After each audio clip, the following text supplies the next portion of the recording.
احادیث اور روایات یہ بتاتی ہیں امام زمان علیہ السلام کا مقابلہ جو ہے وہ اس زمانے کی جو جدید جاہلیت ہوگی اس سے ہوگا.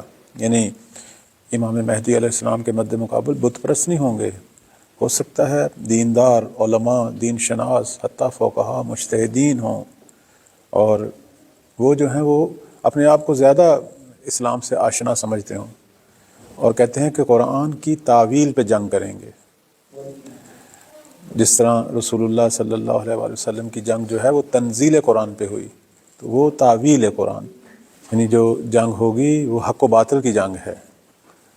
چونکہ وہ خود اپنے آپ کو جو ہے وہ سب سے بڑا اسلام کا جو ہے وہ ٹھیکیدار سمجھتے ہوں گے کہ ہمیں زیادہ پتہ ہے اسلام کا. امام مہدی علیہ السلام سے جو جنگ ہے وہ خود اہل قرآن ہے اس کے اندر. اب اس کی مثال جو ہے وہ جنگ صفین ہے، جنگ جمل ہے، جنگ نہروان ہے، یا خود کربلا میں آپ دیکھ لیں معرکہ. تو بس لازمی نہیں ہے کہ حق و باطل کی جنگ میں ہم کہیں کہ حتماً کافر اور مشرکوں سے ہی امام کی جنگ ہے. جس طرح امام علی علیہ السلام کی جنگ مسلمانوں کے اندر باطل پرست گروہوں سے ہوئی، اگرچہ وہ ظاہری طور پر شاید حافظ قرآن بھی ہوں، شاید وہ سنن پیغمبر پر عمل کرنے والے ہوں، لیکن بالآخر حق جو ہے وہ دقیق ہے، باطل کے کئی رنگ ہیں، کئی چہرے ہیں.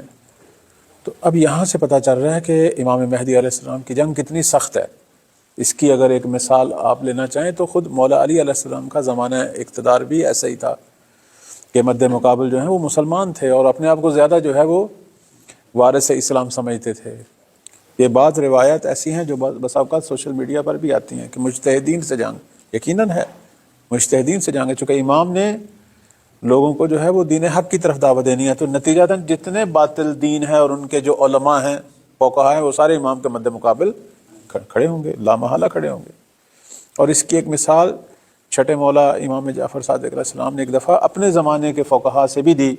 فرمایا جس طرح میرے مد مقابل لوگ جو ہیں بینوں نے فقہا میرے مد مقابل کھڑے ہیں اور دین حق کے مد مقابل کھڑے ہیں اور فتوے دے رہے ہیں بے نام قرآن اور سنت، اسی طرح مہدی کے مد مقابل بھی مجتہدین اور فقہا آئیں گے اور کیا کریں گے؟ لشکر کے لشکر نکالیں گے.